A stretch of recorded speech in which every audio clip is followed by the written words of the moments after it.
Student topic है ribosome. Ribosome क्या है? Ribosome it is a minute drop like structure and cytoplasm with 15 nanometre in size. ये वो organelle हैं कि जिसका 15 नैनोमीटर साइज होता है और एन 15 नैनोमीटर जो है ये एक ऐसा साइज है जो कंपाउंड माइक्रोस्कोप पर नजर नहीं आता। So with the help of electron microscope we can only do the examination.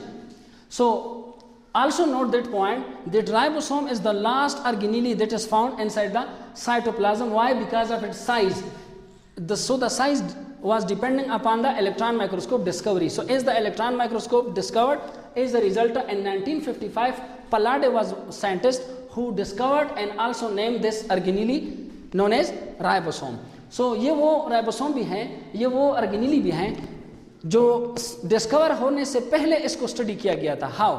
वो आपको कहानी और इसका फंक्शन समझने के बाद आपको पता चल जाएगा कि हाँ इसका फंक्शन इतना इंपॉर्टेंट था कि साइंटिस्ट ये प्रेडिक्ट गेसिंग कर रहे थे कि there should be one organelle that has that function. क्योंकि दो पोल्स दो साइड पर फंक्शन मालूम थे, दरमियान में वाला फंक्शन जो है वो मालूम नहीं था, तो गेसिंग किया जा सकता था।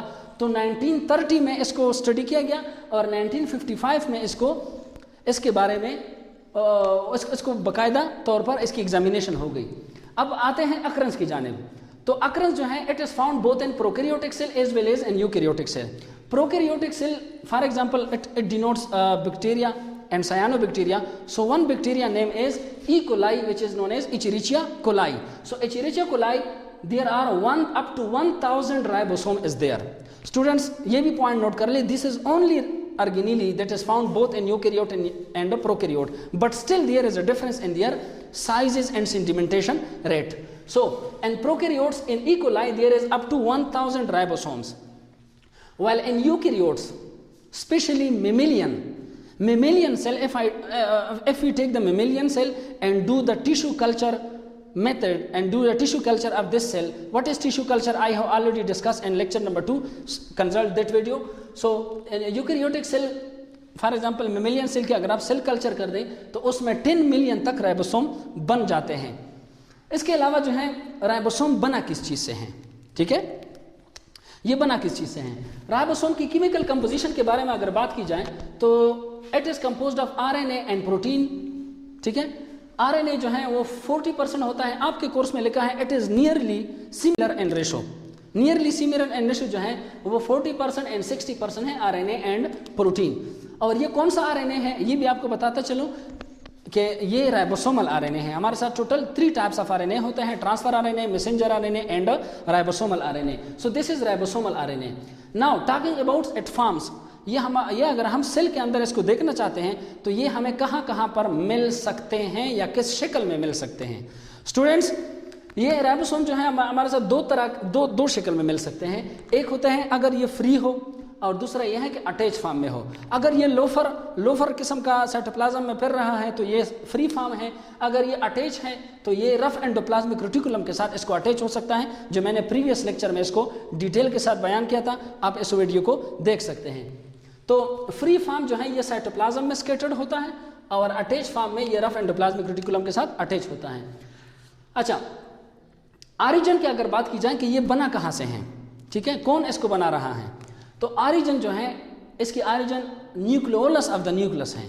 ठीक है, तो यहाँ पर एक पॉइंट ये नोट कर ले कि न्यूक्लियोलस ऑफ द न्यूक्लियस या nucleolus is known as the factory of ribosome. Third इसकी यूनिट्स हैं। ये जो राइबोसोम है इसके इलेक्ट्रॉन माइक्रोस्कोपी जब आप कर लेते हैं तो आपको पता चलता है कि it is made up of 2 units, either prokaryotic ribosome or eukaryotic ribosomes. So prokaryotic ribosome and eukaryotic ribosome both is made up of small subunit and large subunit. The prokaryotic ribosome made up of 30S while the eukaryotic ribosome is made up of 50S. So eukaryotic ribosome and collectively it make what? It collectively make a 70S while 40S and 60S eukaryotic make a 80S. अब student यहाँ पर confuse हो जाते हैं कि 50 + 30 it makes 80 while 40 + 60 it make 100, then how it comes 70 and 80S? ठीक है। तो स्टूडेंट याद रखें, जिस तरह फॉर एग्जांपल ये मार्कर आपको नजर आ रहा है, अगर मैं इसको यूं इस तरह कर लूं तो देखो इसका लेंथ अब ज्यादा है। अगर मैं इसको यूं इसके अंदर ये हेड जो है ये इंसर्ट कर दूं तो इसका साइज जो है कम हो जाता है। अब साइज कम क्यों हो जाता है? क्योंकि ये लार्ज सब यूनिट जो है ये स्मॉल सब यूनिट के अंदर घुस गया, तो लार्ज सब यूनिट स्मॉल सब यूनिट के अंदर घुस कर इसका साइज कम कर देता है। और ये एस क्या है ये भी आपको बताता चलूं। साइज तो मैंने बता दिया कि 15 नैनोमीटर है। अब 15 नैनोमीटर के बाद ये एस सेडिमेंटेशन रेट को शो करता है। What is sedimentation rate? Student topic जो है वो सेंट्रीफ्यूज पर बाकायदा एक वीडियो है, आप वो वीडियो दोबारा देख सकते हैं। तो YouTube चैनल जो है बायोलॉजी बाय सैफुल्लाह उस पे देख लें। तो सेडिमेंटेशन रेट जो है वो 70s है या 80s है। अगर ये है तो ये हमें किस तरह पता चलता है? Whenever students do the process of centrifugation and in the centrifugation process differential centrifugation, so the 70s at the rate of 70s means Swedberg unit, ठीक है। तो 70s it is related to the size and molecular weight, size and molecular weight of ribosomes। तो 70s जो है इसका size और इसका molecular weight, और 80s तो सेंट्रीफ्यूगेशन जब हम करते हैं डिफरेंशियल सेंट्रीफ्यूगेशन, आप पिछले वीडियो में जाकर उसको देख सकते हैं। तो उसके अल्ट्रा सेंट्रीफ्यूगेशन जब हम करते हैं तो एज अ रिजल्ट जो है वो हम 70s के स्टेज पर राइबोसोम जो है वो साइटोप्लाज्म से जुदा हो जाते हैं और यूकैरियोटिक सेल वाला 80s पे जुदा हो जाता है। It does not represent the size, it represent the centrifugation coefficient. तो सेंट्रीफ्यूज कौन सा इस्तेमाल करते हैं? वो डिफरेंट किस्म के सेंट्रीफ्यूज होते हैं, उसका नाम है एनालिटिकल सेंट्रीफ्यूज। इसके बाद है इसका फंक्शन। तो फंक्शन बहुत बुनियादी बात है, आप इसको गौर से और मेरे साथ रहिएगा, मैं आपको पूरे डिटेल पे आपको समझाता हूँ। इस टॉपिक को समझने के लिए स्ट्रक्चर को आप सबसे पहले इधर आएँ, आप देख लें। ये लेट सपोज मेरे साथ ये न्यूक्लियस है, ठीक है। ये न्यूक्लियस है, ये सेल है, उस सेल के अंदर ये न्यूक्लियस मौजूद होता है, ठीक है। उस न्यूक्लियस के अंदर ये क्रोमोसोम मौजूद होते हैं। अब ये जो क्रोमोसोम है, इस क्रोमोसोम को मैंने बाहर निकाला। इस क्रोमोसोम को बाहर निकाल कर जब मैंने निकाला, अब इसके अंदर फिर डीएनए होते हैं। अब इस डीएनए को मैंने निकाला तो इसका स्ट्रक्चर, डीएनए का स्ट्रक्चर डबल हेलिकल स्ट्रक्चर होता है, एंटी पैरेलल जो है ये डबल स्ट्रैंडेड स्ट्रक्चर है। अब इस स्ट्रक्चर में फॉर एग्जांपल ये मेरे पास एक रीजन है, ठीक है। ये मेरे पास एक रीजन है और ये रीजन जो है शो कर रहा है जीन को। स्टार्ट वाले आप लेक्चर को अगर आप देख ले कई सारे, तो इन सब को मैं आपको सारे लेक्चर जो हैं वो तरतीब के साथ दे रहा हूं, और कोई भी पॉइंट जब मैं आपको बताता हूं तो उसका पिछले लेक्चर में ज़रूर तस्करा होता है। तो फॉर एग्जांपल ये सेल है, सेल के अंदर न्यूक्लियस है, उस न्यूक्लियस से मैंने क्रोमोसोम निकाला।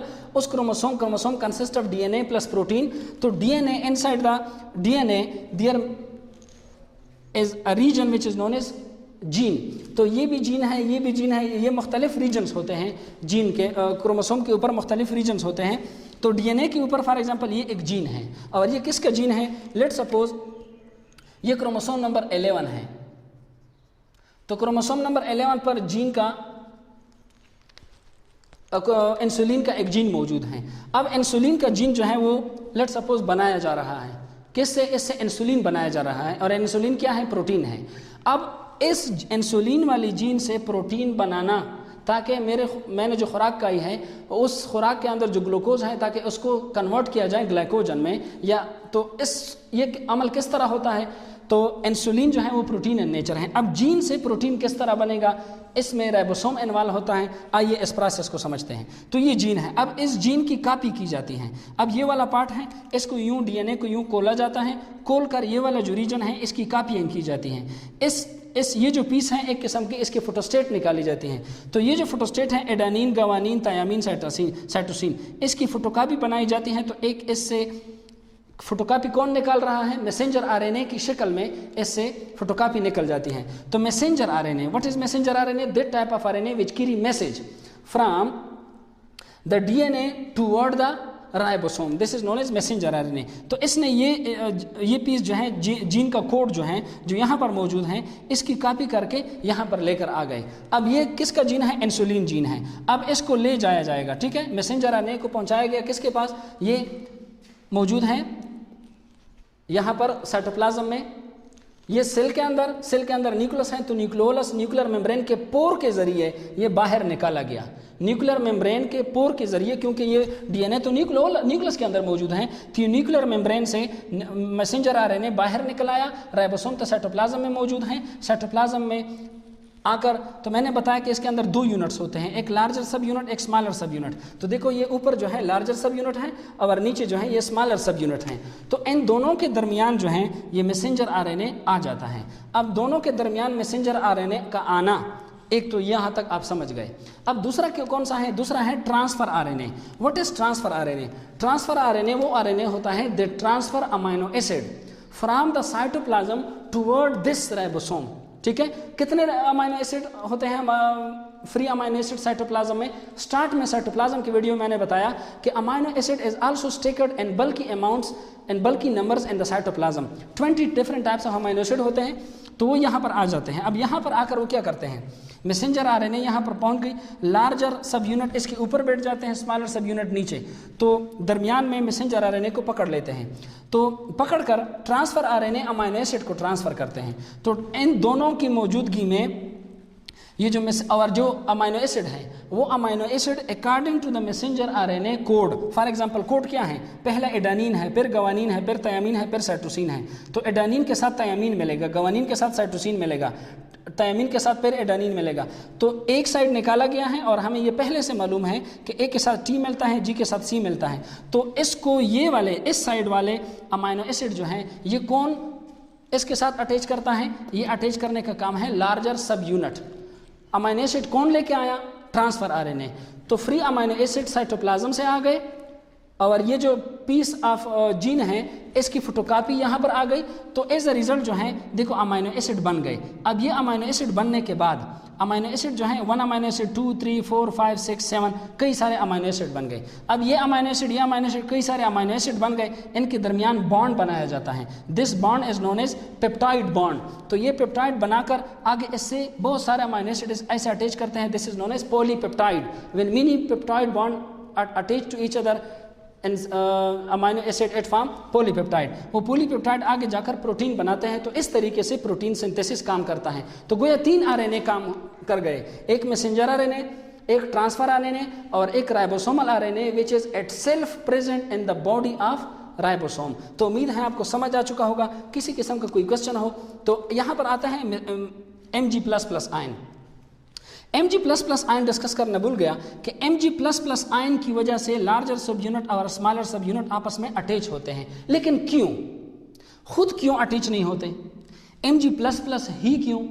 ठीक है, इसके बारे में आपकी बुक में सिर्फ यहाँ ये लिखा गया है कि ये दोनों आपस में Mg++ आयन जो है ये अटैच करते हैं। लेकिन आगे इसकी पीछे कहानी क्या है वो अगर आप मज़ीद इसकी तफसील जानना चाहते हैं तो biology by Saifullah YouTube channel पे आ जाइए, वहाँ पर वीडियो मौजूद है। आप इसकी डिटेल अगर पढ़ना चाहते हैं तो वहाँ पर आपको इसकी डिटेल मुहैया की जाएगी। इसके अलावा इसकी ईटा MCQs जो हैं अगर आप देखना चाहते हैं तो वो भी यूट्यूब चैनल पर इसी टॉपिक से मुतालिक मौजूद हैं।